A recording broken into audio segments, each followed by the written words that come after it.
प्यारे मित्रों, नमस्ते। देखिए, इंडियन रेलवे वर्क मैनुअल से रिलेटेड बोर्ड पर 20 क्वेश्चन नोट है, इसी के बारे में हम लोग स्टडी करेंगे। देखिए, फर्स्ट क्वेश्चन है क्या? Temporary land is the land required for. देखिए, यहां पर यह बताया गया है कि जो टेम्पोररी लैंड होता है तो ऐसा लैंड होता है जो रिक्वायर्ड होता है as required by railway administration. तो देखिए, एक्चुअल में टेम्पोररी लैंड उसको कहते हैं जो रेलवे एडमिनिस्ट्रेशन के द्वारा रिक्वायर्ड हो, रेलवे एडमिनिस्ट्रेशन के द्वारा रिक्वायर्ड हो। देखिए, सेकंड क्वेश्चन क्या है? Land records register are kept in. देखिए, जो लैंड होता है रेलवे लैंड, तो उसका रिकॉर्ड रजिस्टर, जो रजिस्टर में रिकॉर्ड होता है वह रखा जाता है। कहां कहां वह रखा जाता है? तो देखिए, हेडक्वार्टर ऑफिस में रखा जाता है, एसएससी वर्क ऑफिस में रखा जाता है, डीआरएम ऑफिस में रखा जाता है। तो फिर एक बार सुन लीजिए, ये जो लैंड रिकॉर्ड रजिस्टर जो है ये हेडक्वार्टर ऑफिस में, एसएससी वर्क ऑफिस में और डीआरएम ऑफिस में मेंटेन किया जाता है, रखा जाता है। देखिए, थर्ड नंबर का क्वेश्चन क्या है? Land record register is a register in which. देखिए, लैंड रिकॉर्ड रजिस्टर वह रजिस्टर होता है जिसमें land boundaries are shown, land boundary show किया गया होता है। लैंड रिकॉर्ड जो रजिस्टर होता है उसमें क्या शो किया गया होता है? लैंड बाउंड्री शो किया गया होता है। इसके अलावा ऑल ट्रांजैक्शन ऑफ एक्विजिशन। भाई देखिए, जितने ट्रांजैक्शन एक्विजिशन के लिए हुए हैं, लैंड एक्विजिशन के लिए हुए हैं, उसको शो किया गया होता है। इसके अलावा एंड रिलीक्विशमेंट आर मेड, मतलब उसमें रिलीक्विशमेंट जो भी होता है उसको भी दर्शाया जाता है। देखिए, 4 नंबर का क्वेश्चन क्या है? Height of boundary stone above ground is. देखिए, जो बाउंड्री स्टोन होता है उसकी हाइट पूछा गया है। भाई एक्चुअल में उसकी हाइट ग्राउंड लेवल से कितनी होती है बाउंड्री स्टोन का? तो देखिए 50 सेंटीमीटर।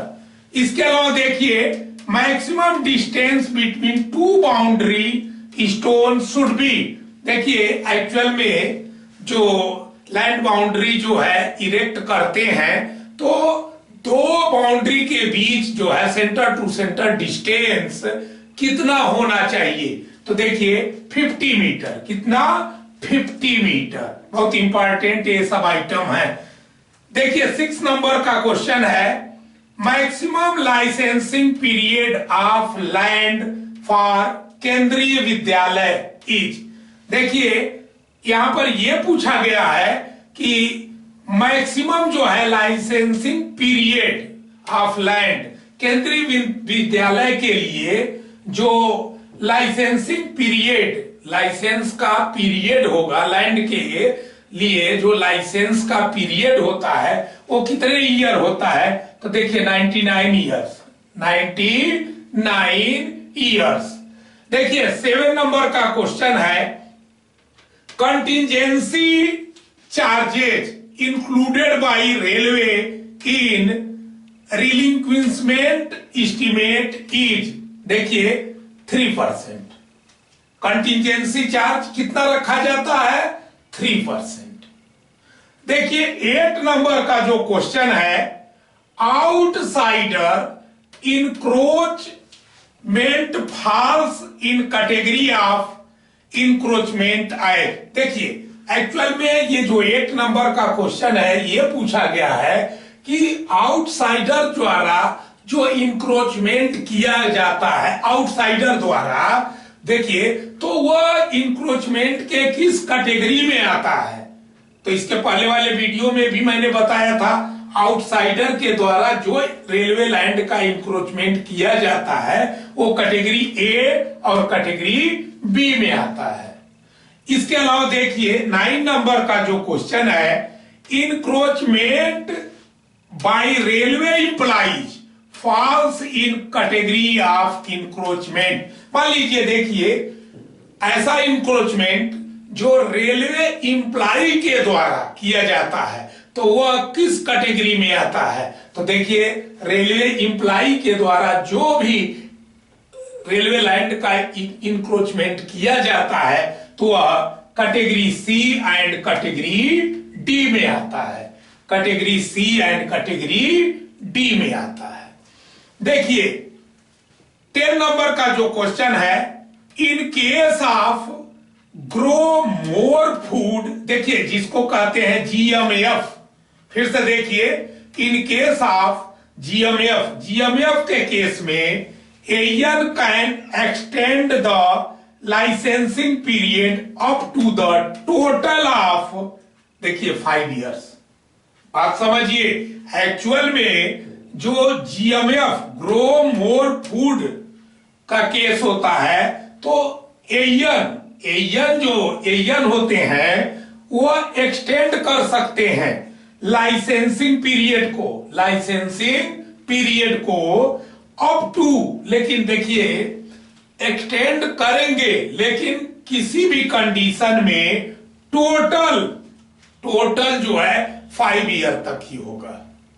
एक्सटेंड करेंगे फिर भी जो टोटल पीरियड होगा वह 5 ईयर ही होगा। देखिए जो 11 नंबर का क्वेश्चन है, 1 कैनाल इज इक्वल टू, देखिए 5400 स्क्वायर फीट। ये जो है 1, फिर से जान लीजिए 1 kanal is equal to 5400 square feet. इसके अलावा जो 12 नंबर का क्वेश्चन है, 1 बीघा इज इक्वल टू, देखिए 27,225 स्क्वायर फीट।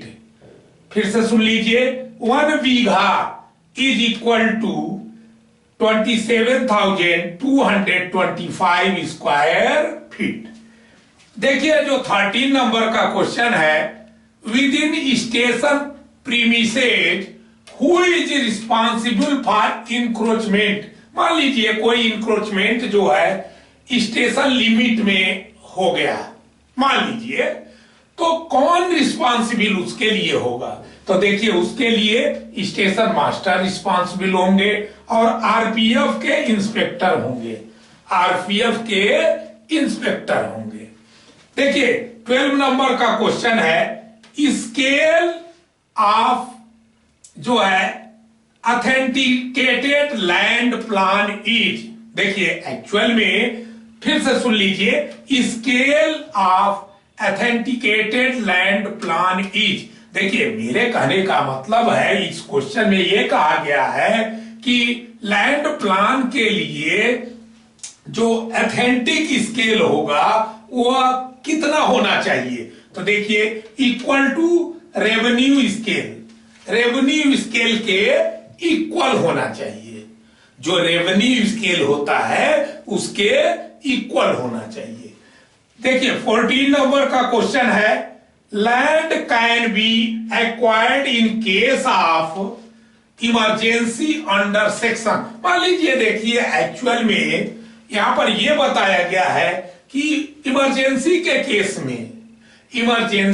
केस में जो लैंड है भाई उसको एक्वायर किया जा सकता है। ये यहां पर प्राइवेट लैंड की बात हो रही है, तो आप प्राइवेट लैंड, इमरजेंसी का केस है और रेलवे को चाहिए प्राइवेट लैंड, तो लैंड को एक्वायर कर सकती है भाई किस सेक्शन के अंतर, भाई किसी सेक्शन के अंतर्गत तो एक्वायर करना होगा। तो देखिए सेक्शन 14 के अंदर, सेक्शन 14 के अंदर देखिए 15 नंबर का क्वेश्चन है annual licence fee for commercial plots. देखिए यहां पर यह पूछा गया है कि जो एनुअल लाइसेंस फी होगा किसके लिए, कॉमर्शियल प्लॉट्स के लिए, for city booking, for city booking agencies, out agencies. देखिए कहने का मतलब एनुअल लाइसेंस फी कॉमर्शियल प्लॉट्स के लिए क्या होगा, और वो भी जो कॉमर्शियल प्लॉट होगा वो सिटी बुकिंग के लिए होगा, एजेंसी के लिए होगा, आउट एजेंसी के लिए होगा। तो कितना जो है एनुअल लाइसेंस फी होगा, तो देखिए 6% of land value, 6% of land value. देखिए 16 नंबर का क्वेश्चन है annual licence fee for commercial plots without structure, without structure. देखिए यहां पर तो सिटी बुकिंग एजेंसी है, आउट एजेंसी है, बट यहां पर जो है इस केस में कॉमर्शियल प्लॉट है, कॉमर्शियल प्लॉट विदाउट स्ट्रक्चर, उस पर कोई स्ट्रक्चर नहीं है।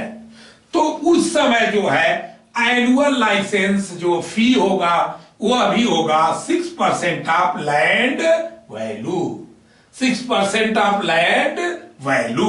देखिए 17 नंबर का क्वेश्चन है annual licence fee for steel yard, coal dumps, bulk oil installation. देखिए फिर से समझिए ये किस केस में एनुअल लाइसेंस फी पूछा गया है, तो स्टील यार्ड्स के केस में, कोल डंप्स के केस में, बल्क आयल इंस्टॉलेशन के केस में एक्सेट्रा। तो देखिए 10% ऑफ लैंड वैल्यू कितना होगा, 10% ऑफ लैंड वैल्यू। देखिए 18 नंबर का जो क्वेश्चन है annual licence fee for land use to lay private siding. देखिए एक्चुअल में यहां पर यह पूछा गया है कि जो एनुअल लाइसेंस फी होना चाहिए किसके लिए, भाई प्राइवेट साइडिंग के लिए जो लैंड प्रोवाइड किया जाता है प्राइवेट साइडिंग के लिए। तो देखिए यहां भी जो एनुअल लाइसेंस फी होगा 6% ऑफ लैंड वैल्यू। देखिए 19 नंबर का क्वेश्चन है annual licence fee for shops. मान लीजिए भाई यहां पर शॉप्स के केस में, दुकान के केस में पूछा गया है। इसके अलावा retail oil depot, retail oil depot etc, तो उस समय जो एनुअल लाइसेंस फी होगा इस केस में कितना होगा, तो 20%। देखिए इसमें क्या है कि भाई एनुअल लाइसेंस फी शॉप्स के लिए, भाई शॉप दुकानों के लिए, और रिटेल आयल डिपो के लिए, रिटेल आयल डिपो के लिए, रिटेल आयल डिपो, तो वहां पर जो है एनुअल लाइसेंस फी जो है इस केस में 20%। कितना होता है, 20%। देखिए 20 नंबर का जो क्वेश्चन है वो ध्यान दीजिए, agent should submit every month the summary of the status of removal of encroachment to divisional engineer. क्या ये स्टेटमेंट ट्रू है या फॉल्स है, तो स्टेटमेंट ट्रू है। यहां पर यह बोला गया है कि एजेंट जो है, एजेंट क्या करेंगे, एवरी मंथ जो है क्या करेंगे, समरी ऑफ स्टेटस। देखिए एक्चुअल में जो इंक्रोचमेंट रिमूवल की समरी है कि भाई इंक्रोचमेंट, कितना इंक्रोचमेंट रिमूव हो गया, उसकी जो समरी है उसको एवरी मंथ जो है सबमिट करेंगे। किसको, डिविजनल इंजीनियर को, डिविजनल इंजीनियर को। तो ये स्टेटमेंट ट्रू है, ये स्टेटमेंट ट्रू है। तो देखिए इस तरह से ये 20 क्वेश्चन और उसके आंसर। तो जिन फ्रेंड्स को स्क्रीनशॉट लेना है वो ले सकते हैं।